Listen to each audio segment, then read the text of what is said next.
Praise the Lord सभी मसीह भाई और बहनों को जय मसीही की मैं अपने इस YouTube चैनल में आपको स्वागत करता हूं और आशा करता हूं कि आप आशीषित हैं। पिछले वीडियो में मैं 7 रीति से प्रभु यीशु के आगमन का बाट जोहने के बारे बताया था। उस वीडियो का लिंक आई कार्ड और डिस्क्रिप्शन सेक्शन में है, आप उस वीडियो को भी देखिए। इस वीडियो में कौन सी 7 चीजों का बाट जोहना है वो मैं आपको बताऊंगा, बाइबल कहती है। और अब हे प्रभु, मैं किस बात की बाट जो हूँ, मेरी आशा तो तेरी ओर लगी है। भजन अध्याय 49 का 7 अनुवाक्य। कौन कौन सी बातों का बाट जोहना है, ये सवाल राजा दाऊद परमेश्वर से पूछते हैं। परमेश्वर बाइबल में कहीं सारे बातों का बाट जोहने के लिए कहा है। इस वीडियो में कौन सी 7 चीजों का बाट जोहना है वो मैं आपको बताऊंगा। फर्स्ट, अपने परमेश्वर की उद्धार की बाट जोहना है। भजन संहिता नंबर 7 का 14 पद। यहोवा की बाट जोहता रहे, हियाव बांध और तेरा हृदय दृढ़ रहे। हाँ, यहोवा ही की बाट जोहता रहे। परमेश्वर का उद्धार ही हमारी एकमात्र आशा है। हम मानव प्रयासों में नहीं बल्कि परमेश्वर की कृपा और अनुग्रह में आश्रय पाते हैं। उद्धार की बाट जोहना हमें स्मरण दिलाता है कि परमेश्वर अपने समय में हमें छुड़ाता है, हमें पवित्रता और विश्वास में बढ़ाता है। सेकंड, अपनी देह के छुटकारे की बाट जोहना है। रोमिया अध्याय 8 उसका 23 पद। और केवल वही नहीं, पर हम भी जिनके पास आत्मा का पहला फल है, आप ही अपने में कराहते हैं और लेपालक होने की अर्थात अपनी देह के छुटकारे की बाट जोहते हैं। हमारी देह मृत्यु के अधीन है, लेकिन मसीह में हमें अमरता का वायदा है।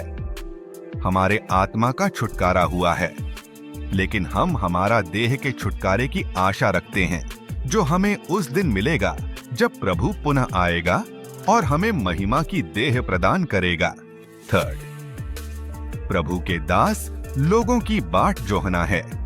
पहला शमूएल अध्याय 10 उसका 8 पद। और तू मुझसे पहले गिलगाल को जाना, और मैं होमबलि और मेलबलि चढ़ाने के लिए तेरे पास आऊंगा। तू 7 दिन तक मेरी बाट जोहते रहना, तब मैं तेरे पास पहुंचकर तुझे बताऊंगा कि तुझको क्या क्या करना है। परमेश्वर अपने सेवकों का प्रयोग संसार में अपने प्रेम और सुसमाचार को फैलाने के लिए करता है। उनकी बाट जोहना, यह हमें सेवा और प्रचार में निष्ठावान बने रहने को प्रेरित करती है। फोर्थ, परमेश्वर के वचन के पूरे होने की बाट जोहना है। भजन संहिता नंबर 119 का 82 पद। मेरी आंखें तेरे वचन के पूरे होने की बाट जोहते जोहते रह गई हैं, और मैं कहता हूं कि तू मुझे कब शांति देगा। परमेश्वर का वचन अमिट, अटल और सदा स्थिर है। उसकी प्रतिज्ञाओं की पूर्ति का इंतजार हमें धैर्य, विश्वास और साहस सिखाता है। जब हम वचन की पूर्ति की बाट जोहते हैं, हम परमेश्वर की सिद्ध योजना का अनुभव करते हैं। फिफ्थ, अपने परमेश्वर के राज्य की बाट जोहना है। लूका अध्याय 23 का 51 पद। और उनके विचार और उनके इस काम से प्रसन्न न था, और वह यहूदियों के नगर अरिमतिया का रहने वाला और परमेश्वर के राज्य की बाट जोहने वाला था। परमेश्वर का राज्य धार्मिकता, शांति और आनंद से भरपूर है। उसकी बाट जोहते हुए हम इस अस्थायी संसार में स्वर्गीय मूल्यों को अपनाते हैं और दूसरों को भी उस राज्य की आशा दिखाते हैं। सिक्स्थ, परमेश्वर की प्रतिज्ञा के पूरे होने की बाट जोहना है। प्रेरितों के काम अध्याय 1 का 4 पद। और उनसे मिलकर उन्हें आज्ञा दी कि यरूशलेम को न छोड़ो, परंतु पिता की उस प्रतिज्ञा के पूरे होने की बाट जोहते रहो, जिसकी चर्चा तुम मुझसे सुन चुके हो। परमेश्वर जो कहता है उसे पूरा करता है। उसकी प्रतिज्ञाओं की बाट जोहना हमें यह भरोसा दिलाती है कि चाहे परिस्थितियां कैसी भी हों, उसकी योजनाएं हमारी भलाई और उद्धार के लिए हैं।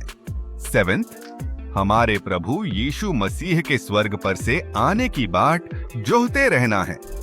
पहला थिस्सलुनीकियों अध्याय 1 उसका 10 पद। और उसके पुत्र के स्वर्ग पर से आने की बाट जोहते रहो, जिसे उसने मरे हुओं में से जिलाया, अर्थात यीशु की, जो हमें आने वाले प्रकोप से बचाता है। और फिलिप्पियों अध्याय 3 उसका 20 कहता है, पर हमारा स्वदेश स्वर्ग पर है और हम एक उद्धारकर्ता प्रभु यीशु मसीह के वहां से आने ही बाट जोह रहे हैं। प्रभु यीशु मसीह का पुनः आगमन यानी कि कलीसिया का रैप्चर हमारी परम आशा है। उस दिन हम उसे प्रत्यक्ष देखेंगे और उसके साथ अनंत काल तक रहेंगे। यह सत्य हमें पवित्रता, सतर्कता और सेवा में दृढ़ बनाता है। इसलिए हमारे प्रभु यीशु मसीह के स्वर्ग पर से आने की बाट जोहते रहना। Praise the Lord, God bless us all.